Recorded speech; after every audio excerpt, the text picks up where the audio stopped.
This is a production of Cornell University. I'm Professor Elaine Wethington from the Department of Human Development and the Department of Sociology, and it's my pleasure to introduce John Cacioppo, who's the author of Loneliness. And it doesn't reflect his own life. I don't think, no. It doesn't reflect his own life at all. He's a very distinguished psychologist. He's the Tiffany and Margaret Blake Distinguished Service Professor at the University of Chicago. He's the director of the University of Chicago Center for Cognitive and Social Neuroscience. He's been elected to the American Academy of Arts and Sciences and the Society of Experimental Sociologists, and actually too many organizations to list. Just about every honor you can get as a psychologist, he has earned. So I'll let you take it away. Thank you very much. Thank you for being here. Let me just tell you a little bit about why we wrote the book. And I'd like to make this more of a dialogue than a monologue. So I'm just going to make a few opening comments and then just have a discussion with you, okay? I started research on loneliness about 15 to 20 years ago. And it really was a result of my serving on a MacArthur network. It was a MacArthur network on mind-body integration. And the effort was to understand the connection between mind and body, mind and brain. So we had a bunch of brain imaging people. Come on, join us, please. And typical of scientists in the 20th century, we had a lot of neurophysiologists in the group, endocrinologists. They took mental imagery as the quintessential piece of the mind to understand, because that's something that occurs within the cranial vault, and so therefore it was something they could kind of put their hands on. And I thought, boy, if you wanted to study the mind, you would not, and really wanted to get at fundamental human nature, mental imagery wouldn't be at the top of my list. You know, you have this image. Is this image that one rotated 80 degrees or 100 degrees, or is it this other image? That was the way you test mental imagery. Now, the people doing this are friends, and so I don't want to say that that isn't important work, but it's not what it means to be fundamentally human. So the subtitle of this book is Human Nature and the Need for Social Connection. And the question I really have had in my career is, what are we fundamentally? What is our species about? Why do we behave as we do? And this book, we used a particular approach to answer that question. So let me go back to this meeting with this group. It was actually in Bergen, Norway. If you've ever been to Bergen, Norway, you know that it takes forever to get there. And typical of these networks, you take a day and a half, you get to Bergen, Norway, and you never leave the meeting room of the hotel with no windows, right? So we could have been any place. And they were talking about this mental imagery. And I said, wait, you know, it is true that the computations involved in the mind occur within the cranial vault, but we're not limited to that. There are things like how we connect with other people that are important, that are fundamental to what we are as an organism. Now, honestly, this was long enough ago that the internet wasn't around. And they looked at me like I was on crack. Like, what are you talking about? You know, we're scientists. What do you mean there's things outside? And so I've come to, and in fact, we talk about this in the book. You know, at that point, the model for the mind and brain was software and hardware of computers.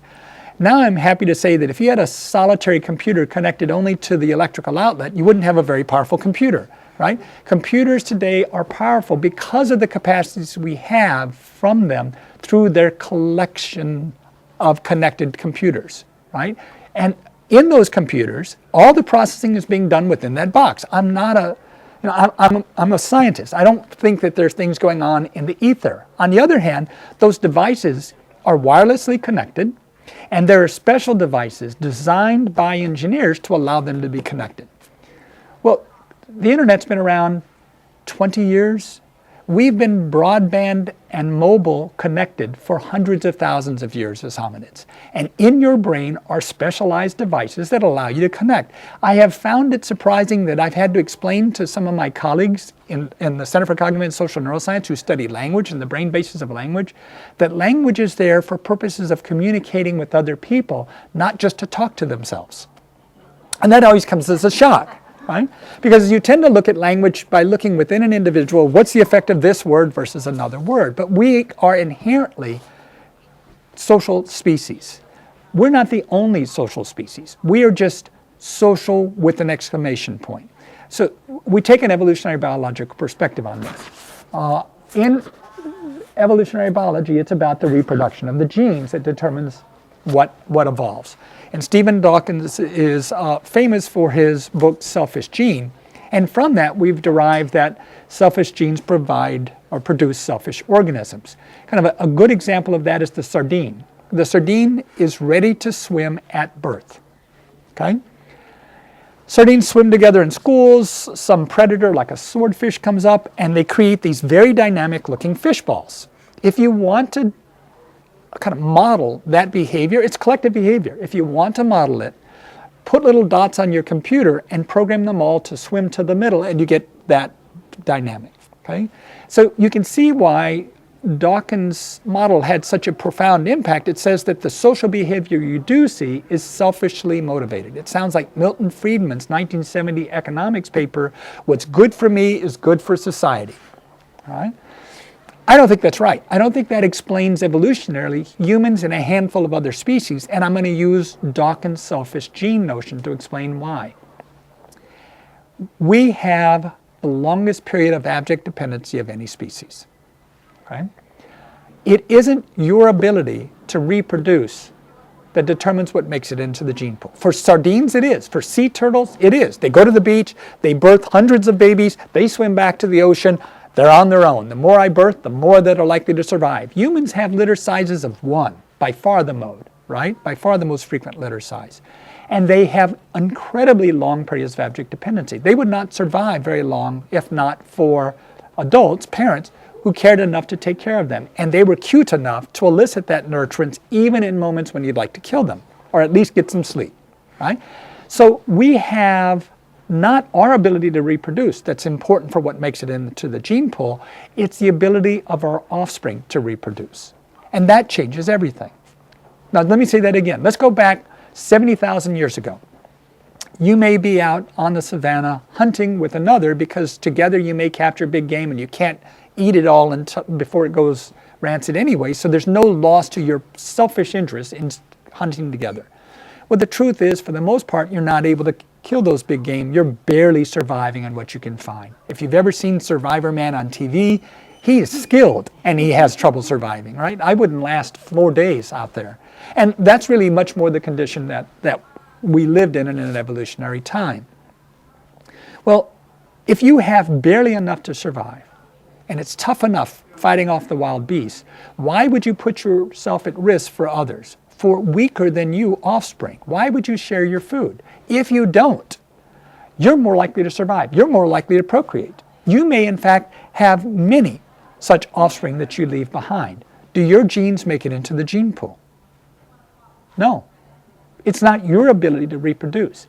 When you have periods of abject dependency in your offspring, it's the same evolutionary principle. It's the genes that determine what gets reproduced. But now those genes have to struggle for a different behavioral mutation. Now it's going to select for things like empathy and altruism and cooperation and care and attachment. And just like hunger, thirst, and pain, I mean, pain's not something that any of us enjoy, but let me tell you, if you didn't have physical pain in your system, you likely would not survive. There are rare cases of this. It is very difficult to keep these people alive because they break things and they don't know it. They develop diseases and they don't know it. They have no pain signal to say that there's something wrong in their body. So it's very hard to maintain the body. Well, I'm suggesting that the nature of humans, collectively connected humans, is so critical to our ability to survive and for our genes to survive, that we have a pain signal that signals we're becoming disconnected, just like physical pain, except this is social pain for purposes of protection of the genes. It is just a mutation, just like the one that produced physical pain. And it led to our offspring being more likely to survive long enough so that they too reproduced. So what is loneliness in that context? It is that signal that we're becoming disconnected. So we see it both phylogenetically and ontogenetically. When you're born, you need others. Historically, evolutionarily, we need others. In fact, if you look at where we are now, it is only because we specialize and we can trust one another and we work as a collective that we have become such a formidable species, and we have achieved what we have to date. But these things can also be slippery slopes. If we go back to just selfish interests, to betrayals, then we get predictably what we've seen recently in the marketplace, with a few doing very, very well at the expense of the many. So part of the book also talks about, in the latter chapters, we talk about, well, what does it mean for our culture? And I didn't put this in the book, but kind of the joke I will tell you is that if right now in our society we kind of stigmatize loneliness. We do not use the question, do you feel lonely, in our research, because people will underreport, especially males. Okay? They don't want to admit that. If hunger were as stigmatized as loneliness, we'd have a lot of anorexics walking around. So part of the thing is, because it's stigmatized, we don't take it as a signal that something's wrong and we should do something about it. Instead, we take it as, it's neuroticism, it's depression, it's this, it's that, and I just have to kind of buck up and be just get over it. And that's the wrong advice. That would be like if you're hungry and you thought, well, I just have to get over it. That's not the case. That's not actually your options. If you're in pain, if you're sleeping, you roll into the fire, roll off. If you feel disconnected, that's a signal. And if you respond to that signal, you don't have some of the deleterious consequences that we've actually been able to document. So that's kind of by way of overview. I'm happy to talk about tons more, but let me instead let you talk and ask questions or make comments, and let's have a dialogue. Does that sound okay? So, it might be something that you discussed yesterday. I'm sorry I missed your brown bag in MVR. What's your view then on the American idea of the nuclear family versus the extended family? Because that does tend to isolate. Well, you probably know the demographic data as well as I do. What's happening with the nuclear family is it's not so nuclear anymore, right? We have, let's see if I can just remember some of these stats. There's about 10 years ago, 1990, so it's more than 10 years ago now, 1 in 5 families were headed by a single parent household. That's now 1 in 3. The average network size in 1984 has been halved over the last 20 years. McPherson et al. Published an American Sociological Review article in 2005 that showed in 1984 the number of confidants, the modal number of confidants, the most frequent answer was 3. In 2005, the most frequent response to the question of how many confidants do you have was 0. The number of people living alone has increased dramatically. In part, it's because we're aging, but I've looked at the U.S. Census Bureau data for middle-aged adults, and it's increasing. There's increasing isolation even within that. We're not unique. I looked at the data for China. I just was in China, and the same changes. The single-child policy has reduced family size, but you also have, with urbanization, a huge social location of people. They have an empty nesting problem in China. That's their term for it. And it's not our empty nesting problem. The empty nesting problem in China is that there is a child, a mother, and grandparents. The father has gone to the city to work, and that's called empty nesting. And so you have a very different demography there as well. So I think we're seeing kind of this segregation by age, which I think is not ideal. There's much less intergenerational support.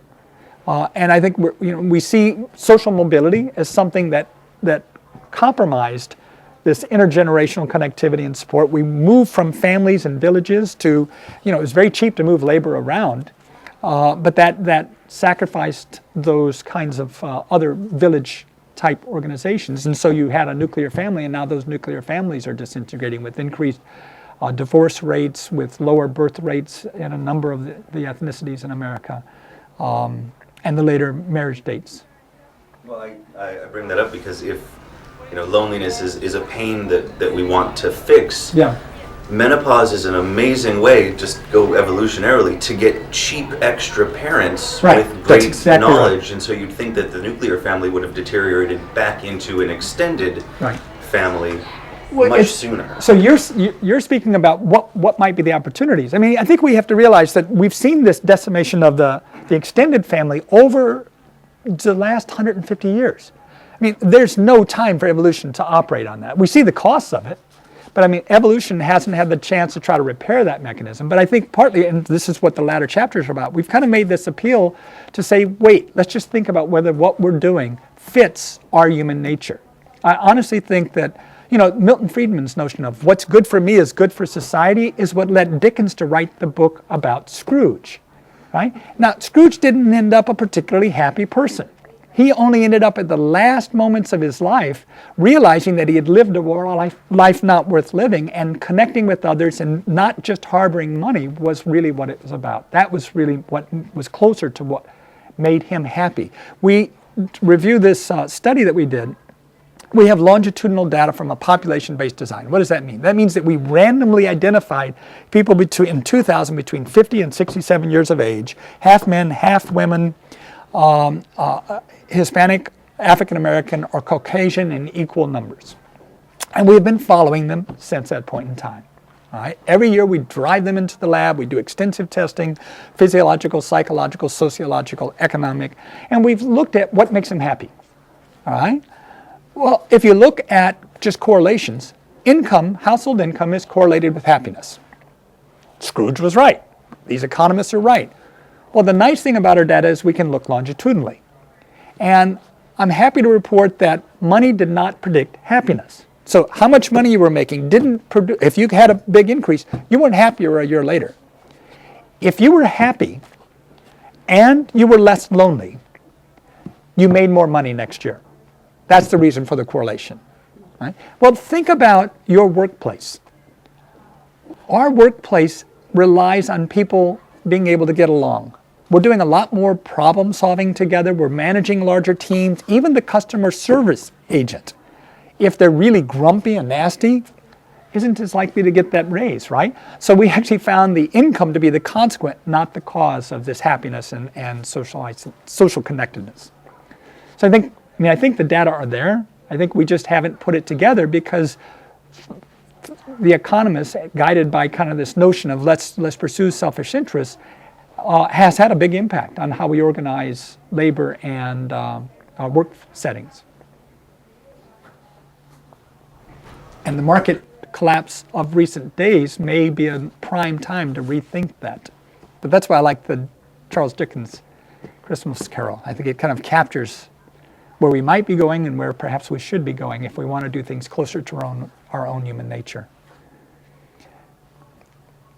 There is an implication about where moral reasoning came from, right? So I think about many of our gut impulses as having been sculpted by evolution for purposes of promoting effective social interaction. And by the way, that doesn't mean that it doesn't contribute to culture. Culture and biology, in fact, are hand in hand. They work together. They're not antagonistic. There are different, take language. There's different languages, but we seem to have the genetic capacity, in fact, need for language. We're compelled to kind of make communication with others, make some kind of symbol system or verbalization to do that. Babies do that from the beginning. They're kind of gurgling and we shape that into language, right? But we're born with that capacity, but what it looks like varies a lot. So you see that difference across cultures as well, and that's kind of one of the features, again, of being human. If we understand that nature, we can then take these conventions and practices and tune them so that they're actually more productive. They make happier, more productive individuals rather than kind of trying to swim upstream against what we're inherently designed to do. E.O. Wilson talked about genetics as being a leash, but it's an elastic leash. But you want to kind of know something about that leash. You wouldn't want to try to house humans in isolation, for instance. That's just not a healthy process. We reserve that for people who we can't control by any other means, either through ostracism or through solitary confinement. And we now know that to be a fairly cruel form of punishment. The people in maximum security prison who are retained in those settings for a long period of time are having a great deal of psychological problems. I mean, schizophrenia they have schizophrenic type breakdowns. We're not designed to live in isolated settings.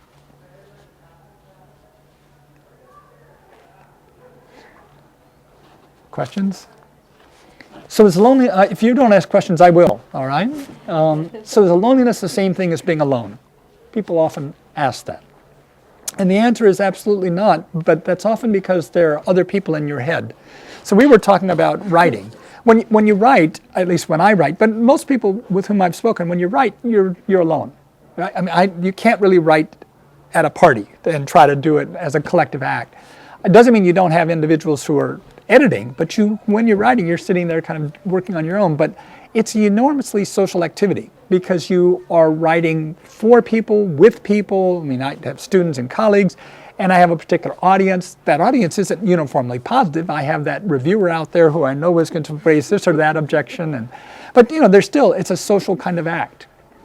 And you then follow it up with, great opportunities like this to meet people. So it turns out it's a solitary act, but it's a social act in my head. And we find in other animals, when you isolate them, it has very deleterious effects. When you forcibly isolate everything from a fruit fly to a chimpanzee, fruit flies isolated die earlier. Did you know that? It's a PNAS, Proceedings of the National Academy of Science paper, I think came out last year. It's true across a variety of different species. Social species forcibly isolated have deleterious physiological consequences. Right? We don't regulate as well when we're isolated. Right? But we find we're very symbolic creatures. And it isn't the objective isolation that matters as long as we're not being forcibly isolated. It isn't the objective, it's the subjective. So a good case in point is kids leave home and go to college. Freshmen, perhaps it's the first time they've left for an extended period of time. They're now living on a dorm floor around more people than when they were at home. And they feel incredibly isolated. This is just classic, isolation, loneliness goes up a lot, and then it filters back down during the course of the next 10 to 15 weeks. We've seen it in our own research. That's a case where it's not that people are alone, it's that they feel disconnected from others. When we look at loneliness in individualistic versus collectivist cultures, the United States is an individualistic culture. China is a collectivist culture. Denmark is an individualistic culture. Italy is a collectivist culture. Loneliness is actually higher in the collectivist than the individualist cultures. So let me unpack two things there. How do you know whether it's an individualist or a collectivist culture? A simple marker is watch how they eat. Watch how they share food. In America, kind of the happy meal is the quintessential American meal, right? You get it in a box, it's placed in front of you, and everything there is yours and no one else's. And they all have their own box, right? At faculty meetings, I don't know about here at Chicago, we get our little boxes and we all sit at our faculty meeting eating the food in our box. In China, you have this huge Lazy Susan in the middle of the table, and you can't even move the Lazy Susan to the food you want because 18 people around the table will have their chopsticks go like that, right? It's an amazingly social act to try to just get the food. So you have to be aware and sensitive to everyone else. In Italy, they don't have Lazy Susans. They have great big pots that they pass around, right? It's a very different way of eating. So you can kind of tell whether it's collectivist or individualist. I mean, a cheap and easy way is just watch how they eat. Okay? Well, there's still a lot of family-style restaurants in Indiana and the South. Right. But they're Europeans who go in who are used to this Southern European kind of style. Right. And there is individualism and collectivism in America. In fact, Wendy Gardner at Northwestern University has primed Americans to think in collective ways. She has them circle the pronoun we in text, and Americans look like Chinese in solving problems. When the Chinese circle I and me, they start to look like Americans. So you can actually, we all have these capacities, right? It isn't a unique way of thinking. It's how is it that we are in practice thinking most of the time.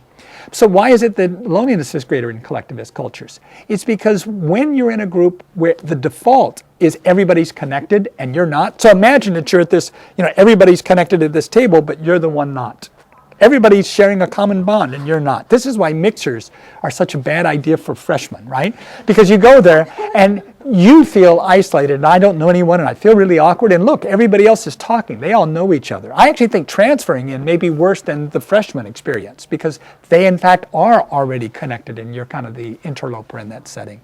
So again, that's an example of where psychologically, our perceived isolation is much more important than the objective isolation. I can be in solitude and be perfectly happy, or I can be the last one chosen for the team that I really wanted to be on. I'm still on that team, but I feel isolated and horrible. I don't know about you, but I've certainly been in that position many times, and it's a stinky position to be in. And that's the kind of perceptual process that seems really important. So some people think of it as objective isolation. It's not. Go ahead. Did you have a question? No. One of the. So does that mean that in a collective society, everybody feels like they are outside the group? No, that's a great question. It grows with time so that you're inside the group. No, so most people don't feel lonely. That's true in America. That's true in all countries. In fact, what is the opposite of lonely? Trust me, I've thought about this, so I finally came up with the following answer. What's the opposite of not thirsty? What's the opposite of not being in pain? Normal. Yeah. So what's the opposite of lonely? Normal. Okay? And I think I think they do have something in common. All of them are aversive states that signal something important to your gene's survival. Usually to your survival, but at least your gene's survival. And so in all these cultures, most people do not feel lonely. What makes you feel lonely? Bereavement, losing a significant other. We have people in our study who've been married for 50 years, happy, then one of them dies, and they're miserable, absolutely miserable. Being miserable, and then they have more friends and family around than they did before. It was just their spouse before that, right? And yet their misery is very high.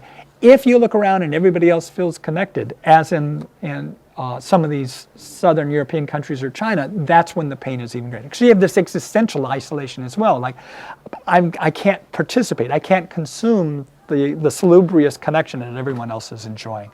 If you're in Denmark or in parts of America, no one seems to be connected anyway, so it still hurts, but it isn't. You don't have that additional social comparison making it worse. Okay, so I guess to re-ask the question, to make it sound a little bit better, because Denmark, America are very individual, capitalistic, pro-us, do the collectivist nations feel more loneliness because they actually are aware that there's supposed to be a connection? Yes, it's basically a social comparison process. It's those who do feel lonely, that small percentage who have been isolated for some reason. It's especially salient because they know culturally that the norm is for everyone to be connected and have people with whom they're eating, and they're not in that circumstance. So the number of times that they move is even more painful in a collectivist culture than in America. By the way, the number of times you moved over the last 10 years is related to how lonely you feel. Freshmen who come in to college, and I'm sure it's true here, it wasn't at Ohio State when I did this, the number of miles from home, how many miles from your residence is your home address? That's a predictor of loneliness. It's not perfect, but that's a predictor of loneliness. And we looked at this initially because we wanted to have lonely and non-lonely kids that we were going to follow, and we wanted them to be equal on as many properties as possible. And we found in surveying 2,600 kids that the most lonely kids there were the foreign students. So, okay, we can't use them because there's too many other things we'd never be able to match. So then we took non-foreign students and we looked at, what do these kids differ on?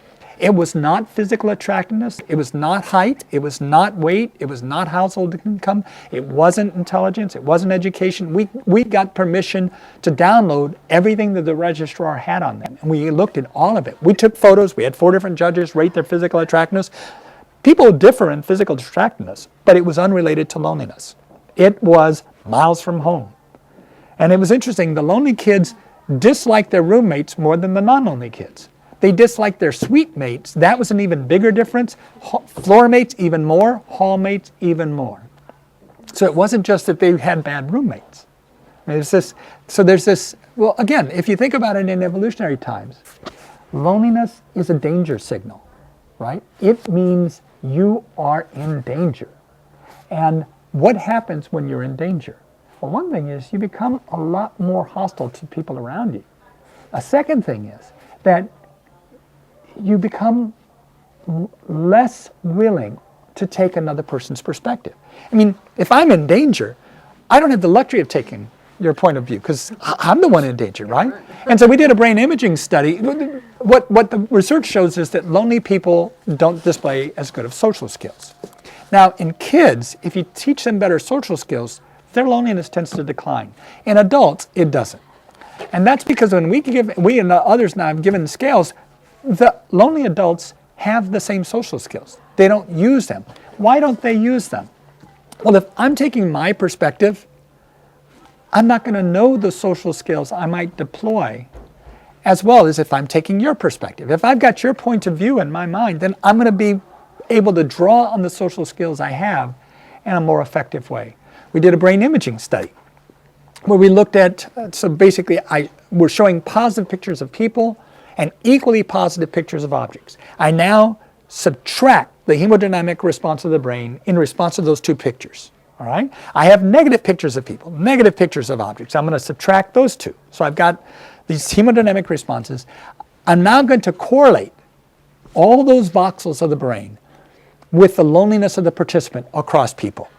How do lonely versus non-lonely brains differ when doing social information processing in positive or negative contexts, taking out the affective intensity? All right? Well, let me start with the negative. What we found was the negative picture of people versus an equally negative and arousing picture of an object activated the visual cortex of the lonely individual more than the non-lonely individual.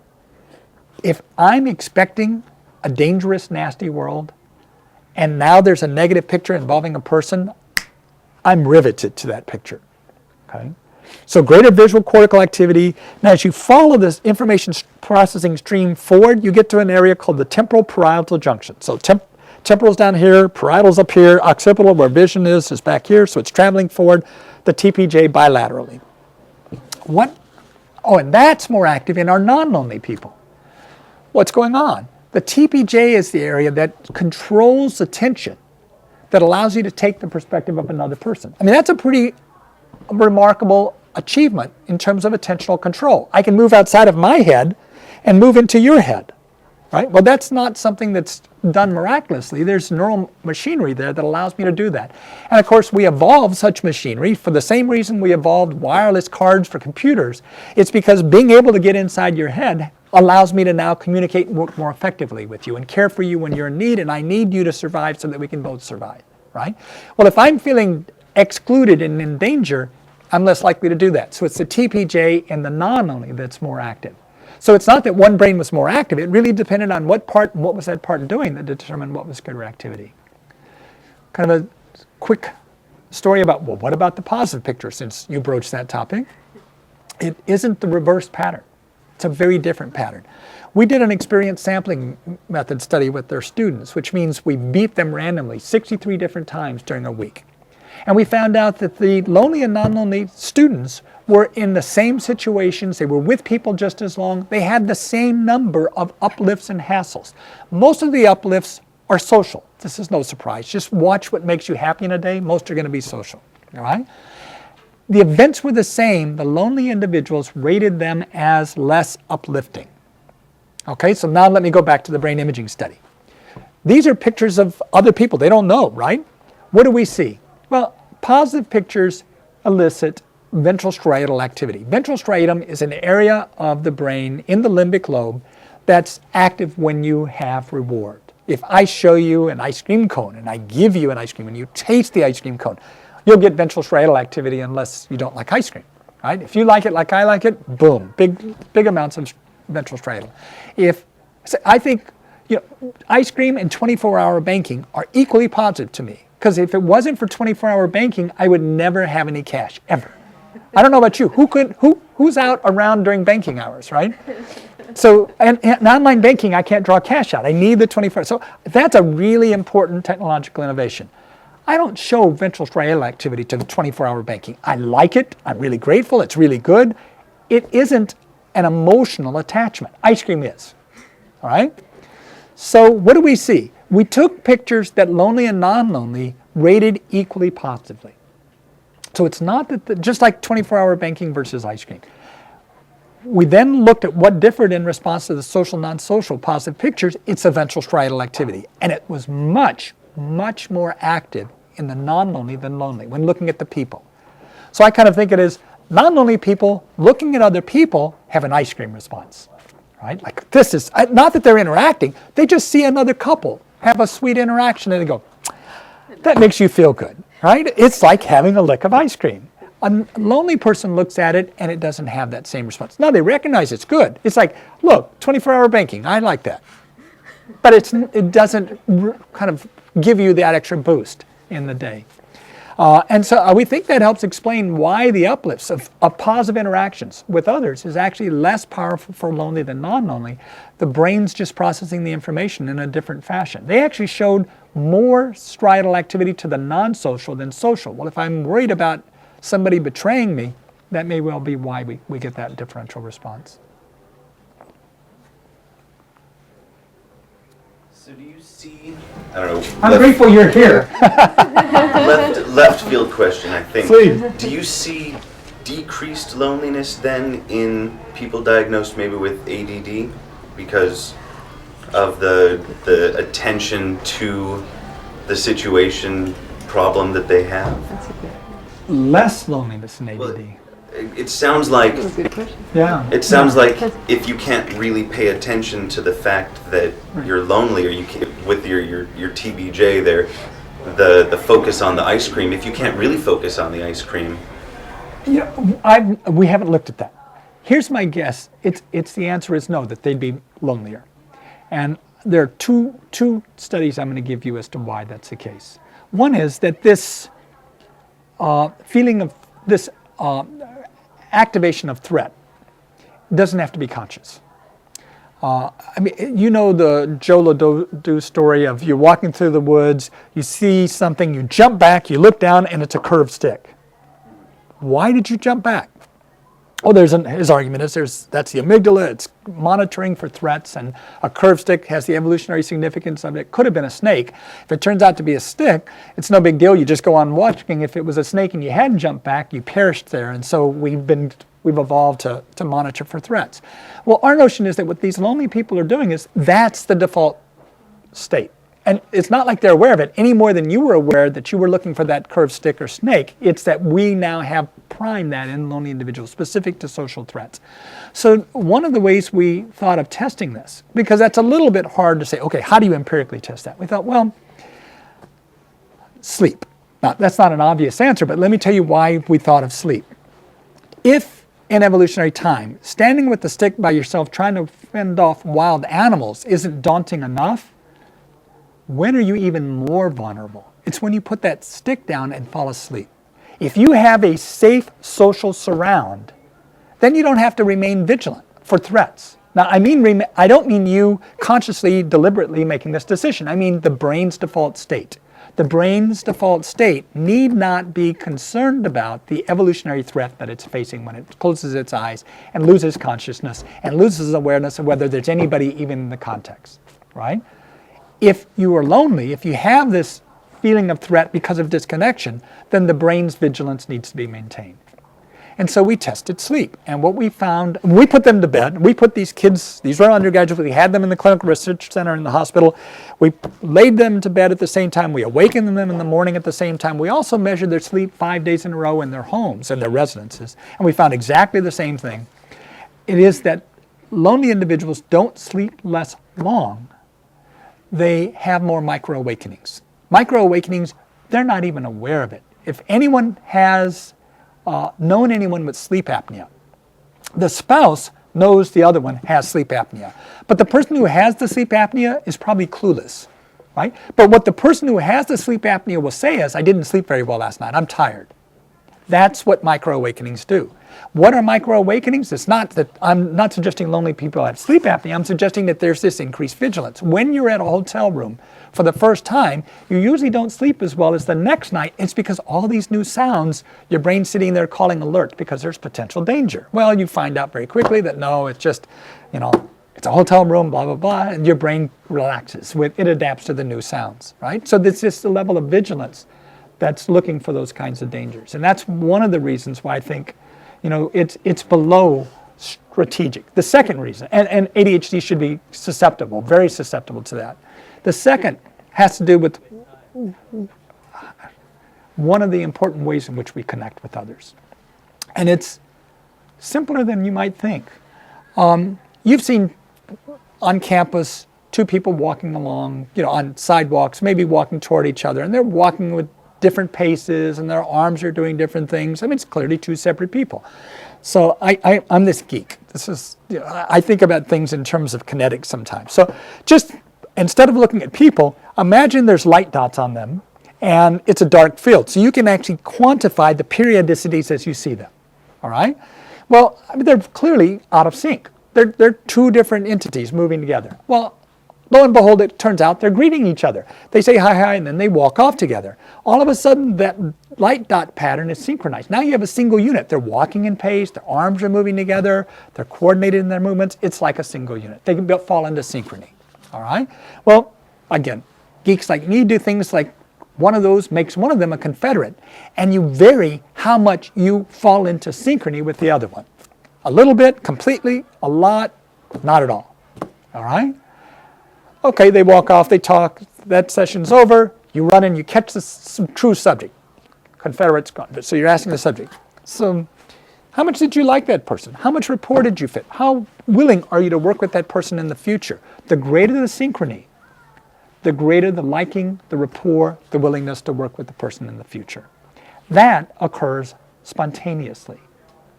People don't think about synchronizing, it just happens. Not everybody falls into synchrony. One of the call-ins, I've been doing some radio, one of the callers was a self-described autistic and said, I can't connect with normal people. He said, did you study autistics? And I said, no, we did population-based, which means low frequency characteristics you just don't capture in population-based research. And I said, but work by Ralph Ados suggests that autistic individuals find eye gaze aversive. Do you find eye gaze aversive? He goes, yes. I said, okay. And I told him the synchrony story. If you've ever dealt with an autistic individual, they kind of look at you like this. I mean, they don't like eye contact. It's painful to them. Well, if I'm looking like this, the only synchrony we're going to see is gross, what's called low frequency, gross body movements, right? We're not going to see the fine coordination that requires that we look at one another. Right? And for most of us, that's kind of discombobulating. First of all, to have somebody not look at you because we're used to that. Secondly, to have just gross body movements coordinated is not full synchrony. So we don't feel there's a rapport, they don't feel there's a rapport, right? So I said, so that may be why it's hard for you to connect with people who are used to eye contact. Are there individuals with whom you do have rapport and do feel a synchrony? He goes, yes. I said, who? He said, well, there's these two guys, and you described, at best, Asperger's.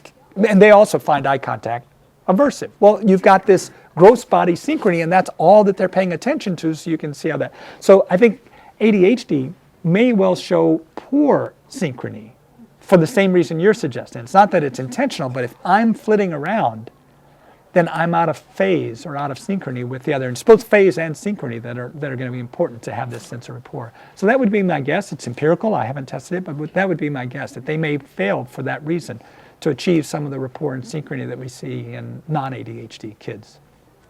It's a good question, though. I love testable questions. Have you ever looked at loneliness in kids that were raised slightly differently, say homeschooled, or were not allowed to watch TV? Because it seems like when you meet a bunch of new people, the first thing you talk about is a TV show, and that's how you connect, or pop culture. Or if you're totally isolated from something like that, it seems so hard to relate to other people. Yeah, we haven't looked at homeschooled versus not. The studies we've done are either kind of these large cross-sectional studies. Occasionally we've done experiments on small numbers, or these longitudinal. And we have a couple longitudinal. The Chicago Health, Aging, and Social Relations is the one for which we have the most intense data, but we also do a lot of work now with the Health and Retirement Study, which is a nationally representative sample measured every 2 years of 20,000 people. But even then, it tends to be older adults. And so homeschool was such a low probability event, you don't see that distinction there. So I can't answer specifically to that, but we do look at cultural differences. So drawing from that, what I find amazing is it doesn't take cultural similarities to have connection, right? And if you've ever traveled in a foreign country, you probably have recognized that when you first get off the plane, you realize that things are really different, and there's a sense of isolation, right? But it doesn't take very long. I mean, I'm always amazed because I have no verbal abilities in English and zero beyond English, right? I mean, so I go to these other countries and I'm always at a loss for language.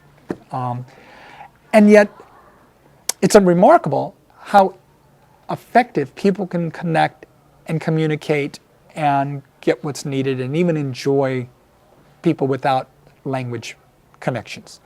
And so I think it's for the same reason. It may be an obstacle initially, but people quickly overcome those knowledge differences because there's so much in common. And that I think these synchrony aspects are much more important than the specific content per se. And that's why kids who do transfer in, there's an obstacle initially. But that obstacle turns out not to be formidable, and they start to transcend that and then form those other common issues, unless the kid responds inappropriately to the initial obstacles. And that's what chronically lonely people do, is they respond inappropriately, kind of maladaptively. What happens is they want to connect, but they also come to expect rejection, and it hurts. So they act in a self-protective fashion, and that's paradoxically self-defeating. And so when that happens, that's a slightly different process. And that's partly what the book is about, is if we realize what loneliness is and respond like a hunger cue instead of it being a neurotic personality, which it is not. We have data that's just the wrong conception. Then you overcome it just like you do hunger. But if you starved yourself because you thought that was a neurosis, then you'd get so emaciated you wouldn't be able to go find food. And that's, at that point people start to engage in protective behavior, and that's when they get into kind of longer term isolation problems. Yes. So what are the things that nurture a sense of connection in people who are in that lonely place? You've said they're not going to be, they have a hard time taking other people's point of view. Yeah. So that training in social skills for adults is not so helpful. The empathy work is not so helpful. Yeah. The uplifting experiences aren't going to be perceived as uplifting. Right. There's something that you've described which I am translating in terms of the work of mirror neurons, which Yep. has to do with Yep. synchronicity that's sort of pre-verbal.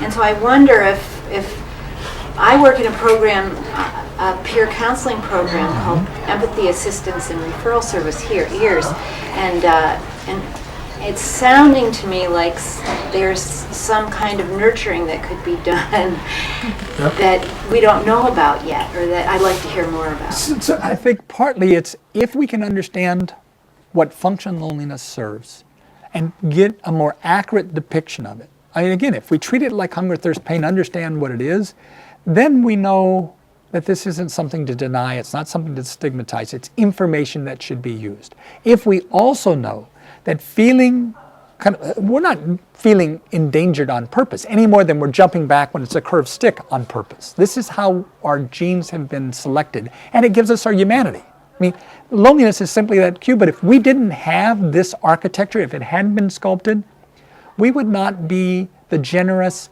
kind, empathic people that humans can be. We're capable of amazing evil, but we're capable of amazing and awe-inspiring goodwill toward one another as well. And so it's kind of realizing that there is this machinery, and mirror neurons is actually one of the systems that we talk about, because that's one of those mechanisms responsible for the invisible threads that allow us to be connected. Empathy, anterior insula, is a really important neural mechanism in terms of allowing us to connect and feel for another person. So, all of these things have evolved that make us able to connect and care for one another. And of course, that's why our genes survive, is because we're able to care for one another. Yeah, we can betray each other. Remember what Caesar said in the last words, "E tu Brutus." Well, his theory of mind wasn't working very well that day, right? So we also have those mechanisms. We're capable of betrayal. But we're capable of kind of deducing betrayal before it occurs because of those capacities. So you can see how all of this has an evolutionary base. So trying to understand how all of that machinery works together. So now if I feel isolated, I'm going into that mixer or that new place, and I kind of understand the reasons I'm feeling threatened, the reasons I don't want to approach, the reason when I approach and I see some kind of ambiguous behavior, I might want to respond in a way that says, I knew that she was going to betray me or do something to hurt me. You go, wait, be real. I don't treat myself good all the time. Why should my friends treat me well all the time? We all do things like that, right? So it gives us an alternative interpretation. for things that we see. It gives me, instead of saying that person cut in line because they thought they could do something to me, it was a personal assault. No, they're just a jerk. They cut in line. And it tells me more about them than about me, right? And we have to understand we get in these social orbits. So partly the interventions for loneliness is teach them social skills and teach them not to be shy, to assert it. Well, I think that can be good, but I also think that can be incomplete. So the story I tell to kind of capture social orbits is we all know people who are adorable, connected people, and we know those who are not so much, kind of negative, depressive, lonely, isolated, hostile, because that's the constellation. Those are all the people on the bus driven by loneliness, all right? Okay, now let's say that latter person has been going through therapy. Now knows to be assertive, be less shy, be positive, right? So they go in, and just by chance they're acting a little grumpy, and this adorable person is acting grumpy. I don't know about you, but the way I act toward my adorable colleague when she comes in and acts grumpy is, what's wrong? What can I do? Right? I mean, I push her back up into that social orbit. Yeah, that colleague who's I described not so kindly, I go, oops, gotta go, sorry. Right? And so, let's say they're self-aware people. They look at that behavioral difference and then they go back and they yell at their therapist, say, it's not me, it's them. Well, there's some truth to that. I mean, we have to kind of recognize that there's some truth to that. So it's recognizing we kind of got ourselves into this circumstance. It's going to take a while to get ourselves out. It can work, but one has to be patient. The other thing is there's all kinds of ways in which we feel like we have no control when we're lonely, but we're the architects of our social reality. If I'm expecting someone to betray me, there's a prisoner's dilemma game that demonstrates this beautifully. If I expect somebody to betray me, and they act, the prisoner's dilemma, you can cooperate or you can betray, the likelihood, how long it takes you to betray your partner is equally long whether you're lonely or not. The partner in this study used a tit-for-tat strategy, which means they did whatever you did on the prior trial. The subject is totally determining what happens. Nobody ever figures this out.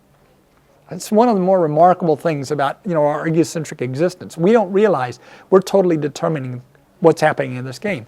So the lonely, non-lonely cooperated at the beginning. They both betrayed at about the same trial number. The difference is when the non-lonely person betrayed, their partner betrayed the next trial. Yeah. They went back to cooperating and they'd betray, and then the partner betrayed, and they'd go back to cooperating. And it was a high level of cooperation across the game. The lonely person was waiting, right? They know that they're going to be they're on this threat surveillance. They know that people aren't trustworthy, blah, blah, blah.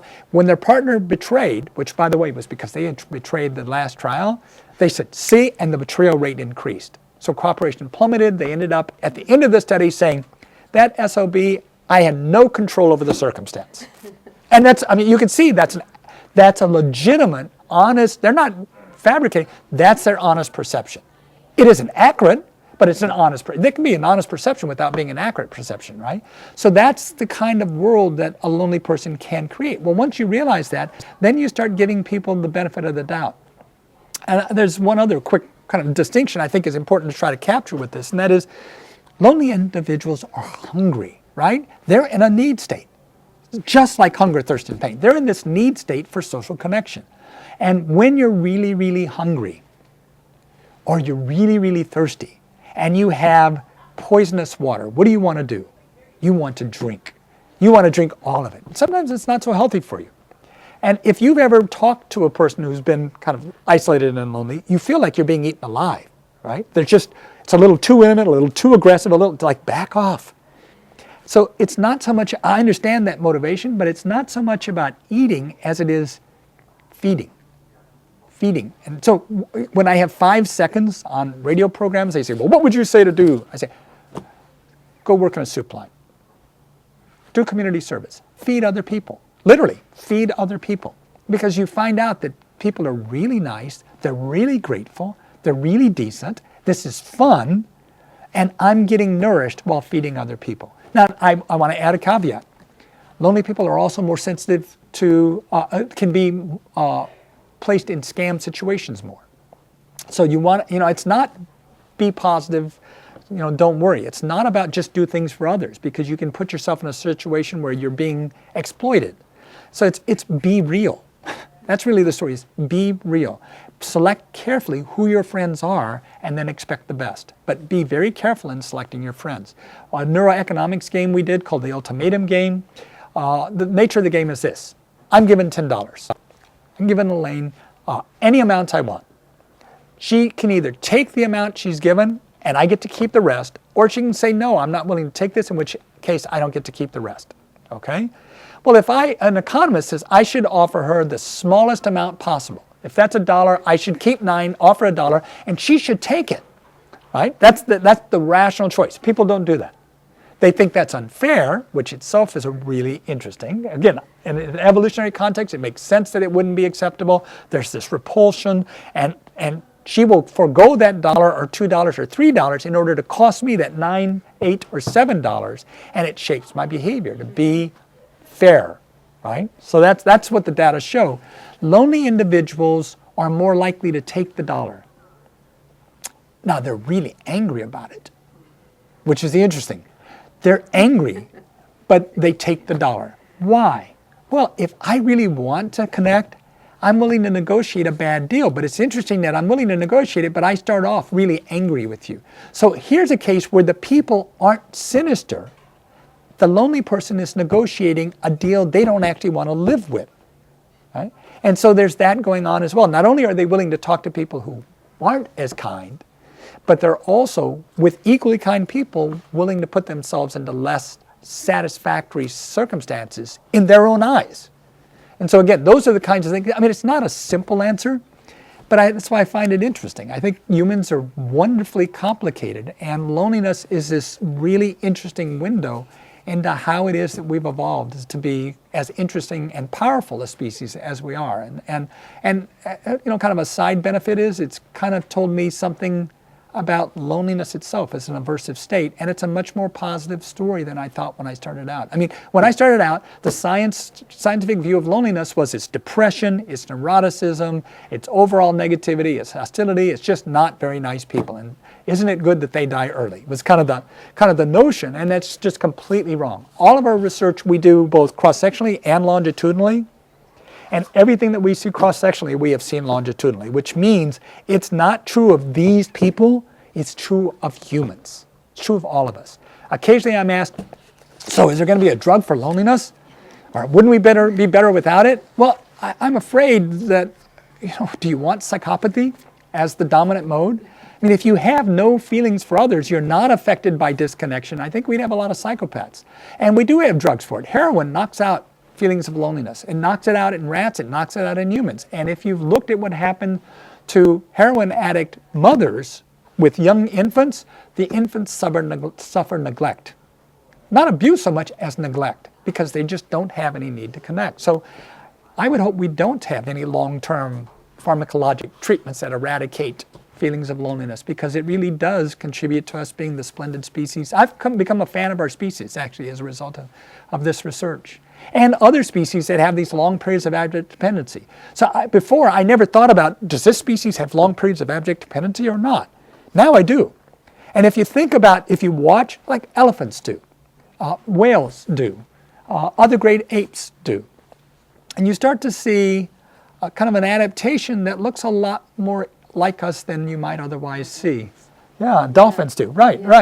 And so it's kind of a cool feature, and it's this Dawkins selfish gene producing social brains and splendid species. That's kind of how I think about it. There's also a kind of a heroic ideology about solitude, don't you think? In art, in popular art. Yeah. As you've been talking, I've been thinking about the movie The Searchers, where many of you in this room have never seen The Searchers because you don't watch movies before 1990, right? But it's a completely romanticized portrayal of the solitary man, right, and what he achieves, and how admirable he is, and how the loneliness. But interestingly, it has kind of an unhappy ending, in that his loneliness is never assuaged. He turns away. He saves his niece. He brings her back to her family, but he himself turns away. He can't rejoin the human race again. It's just a perfect portrayal. And one of the things about loneliness is it's not limited to other people. I mean, so it turns out loneliness has 3 mental dimensions, just like rooms have height, width, and depth. And the content of those rooms can dramatically differ, but it has those 3 dimensions. It turns out loneliness as a construct has these 3 dimensions. One is intimate connectedness, and it's really the extent to which others affirm who you think you are or want to be. The second is relational connectedness, all face-to-face relationships. And when people think about loneliness, that's what they think about. And that's one of the 3 dimensions. The third is collective connectedness, and it's identities. After 9/11, when we all felt that very close to one another, that's the collective presence. When you have a Red Sox fan or New York Yankee fan and they're really wrapped up in that team, I mean, come on, they're not the baseball players, but they get involved. That's the collective connectedness, and that collective connectedness can extend to other abstractions. I'm going to come to solitude. That's why I brought this up. So, you think about team spirit, and that's kind of this means that identity is really great. Our school spirit. Well, what about spirit beyond? Right? So we've started working with theologians to look at classic religious practices and whether the science that we've been talking about connects with what is evolved in religion as ways of connecting with God. Now, it's not a scientific question as to whether there is a God or not, right? It is a scientific question about your belief in God, particularly variations in your belief in God. Because whether there is a God or not, I can't determine. But if there's variability in your beliefs, that has to be unrelated to truth, unless God is coming and going, which I presume not. So instead, that variability is a scientific question, right? And so we've looked at what does isolation or loneliness do to those beliefs. We can experimentally make people lonely or not, right? When we experimentally, randomly assign people to 2 groups, this group is made to feel lonely, this group isn't. The group is made to feel lonely, their belief in God increases. All right? True of Hubble telescope photos too. Hubble telescope photos I had as my screensaver. I printed them on photostock. My graduate student took them downtown Chicago, handed them out, and asked questions that were dispositional but not anthropomorphic, like, does this have movement? Is this strong? And then asked anthropomorphic questions. Does this have free will? Okay, it's a celestial body, like the Crab Nebula, right? Does this have free will? Does it have theory of mind? Okay, honestly, they're not marking 7 on a 7-point scale. They're marking 2 versus 1 on a 7-point scale. But it's different. So they marked those questions and then they filled out a 3-item loneliness scale.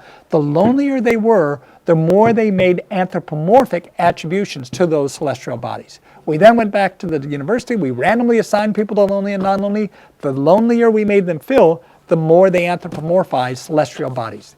It's true of gadgets. It's true of pets. It's true of fictional characters, avatars. We haven't seen a target. And so you think about solitude in religious practice. Going off by yourself as a way of getting close to God. That's a standard practice. That's the notion of monks isolating themselves, right? Or doing these long journeys in meditation.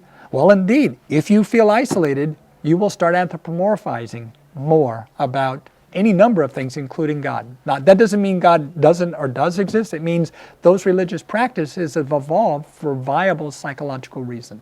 And it's, again, part of this connecting at a broader collective level.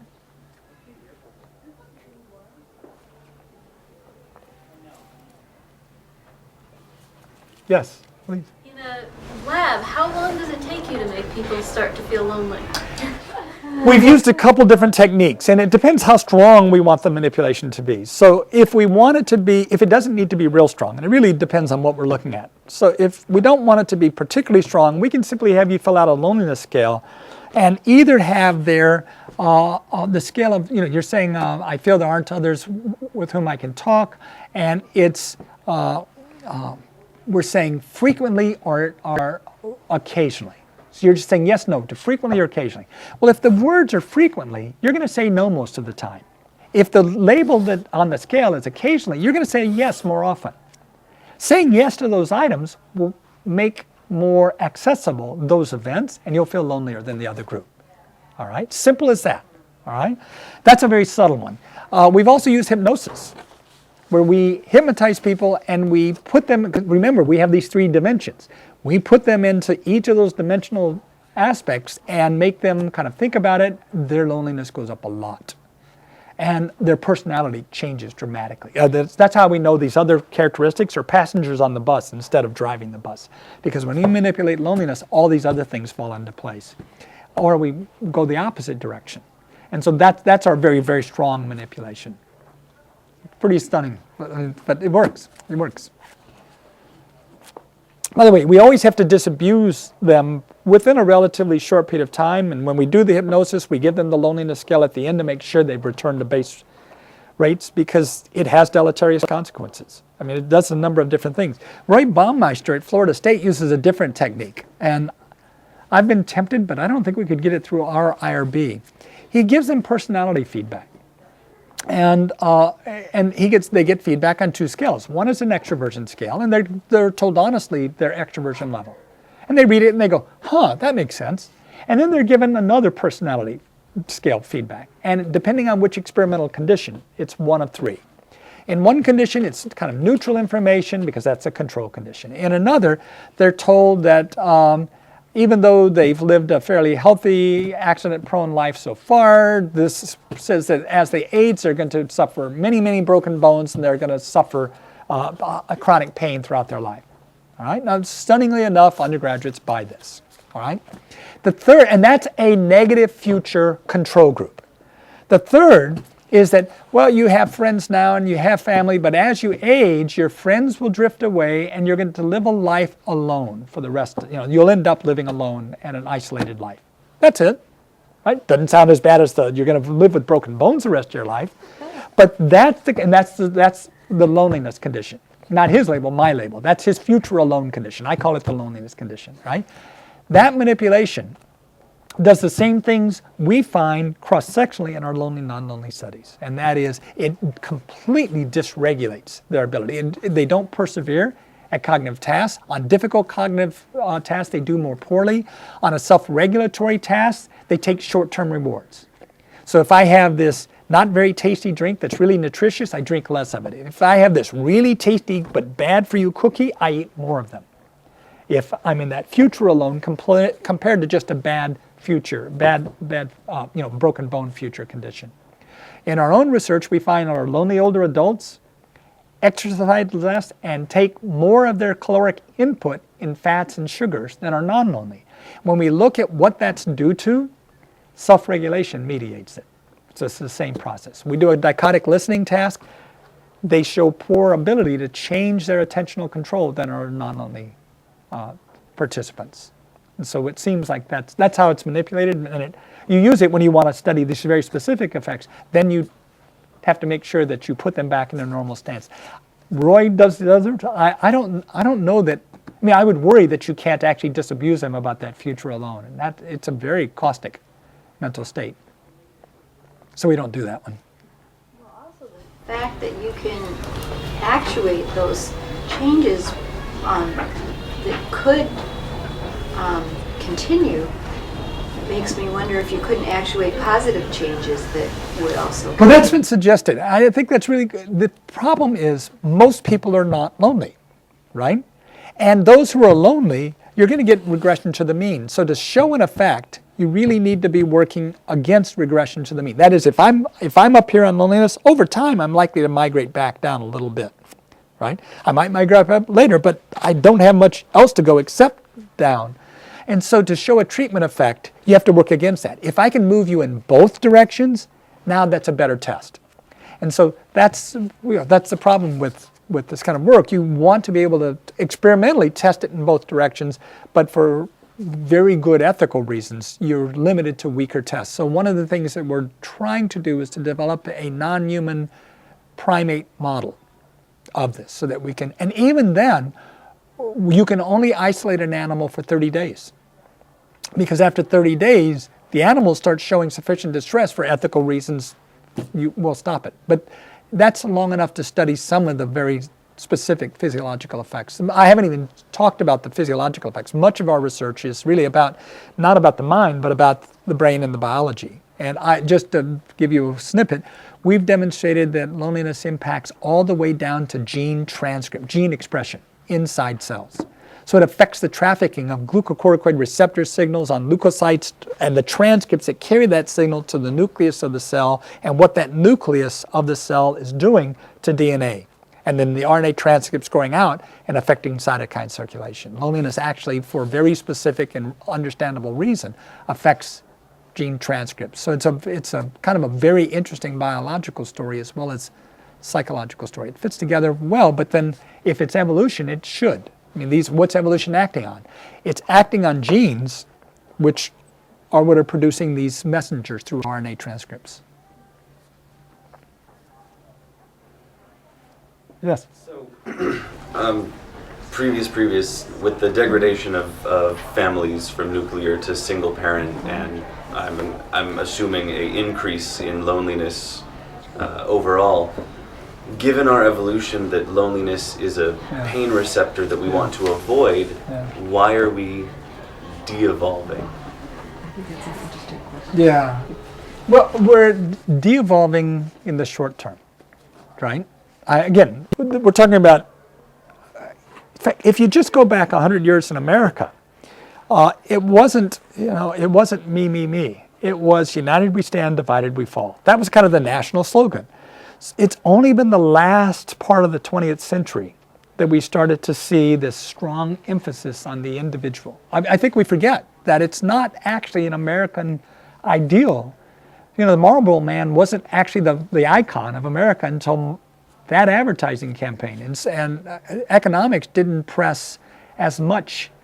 It's about your personal benefit that's good for everybody until Friedman made that argument in 1970. And when he published that article, a lot of people argued against that position. And over time, that has kind of dominated the economic view. There's two assumptions underlying rational choice theory. One is we want returns in the short term.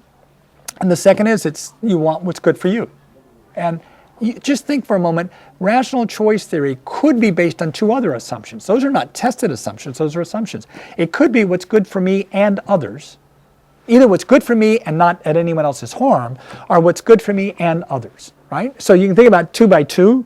This poisonous box is when it's good for me and bad for everybody else. Kind of the market debacle with these guys writing instruments, mortgages and vehicles that no one actually understood and that didn't have support. Well, that was good for them.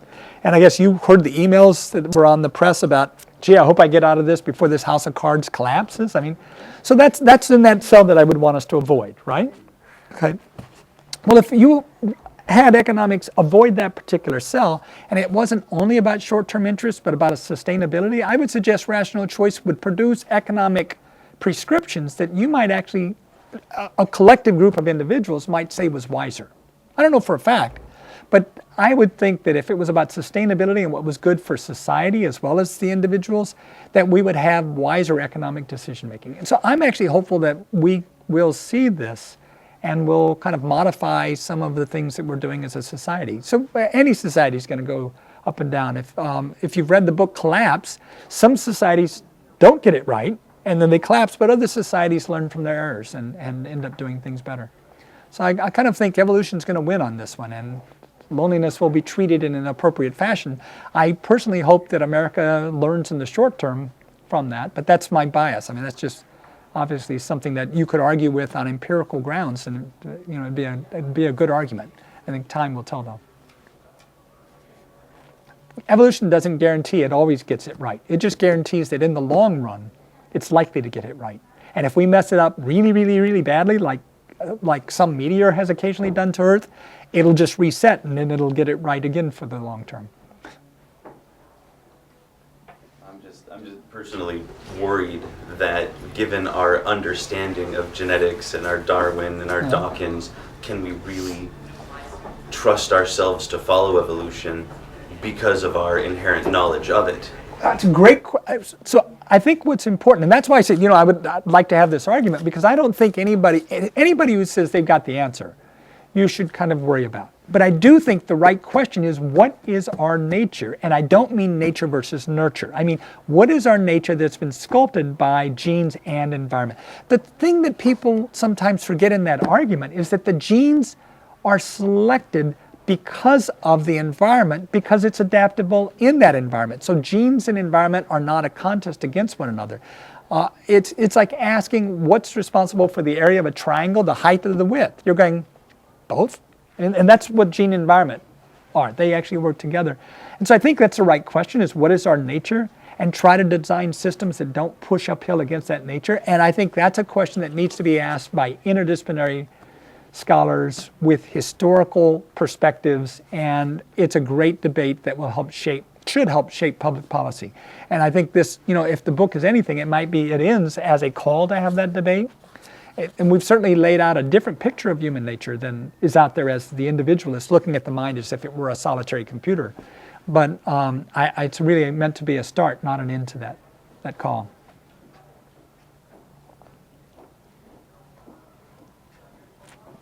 Any other questions? Well, let me thank everyone. It's a delight for me to actually get out and meet people and have this opportunity. So I want to thank you all very much for coming. And if anyone would like to chat a little bit more, I'll hang around a little bit longer, and it'd be nice to meet you. Thank you very much.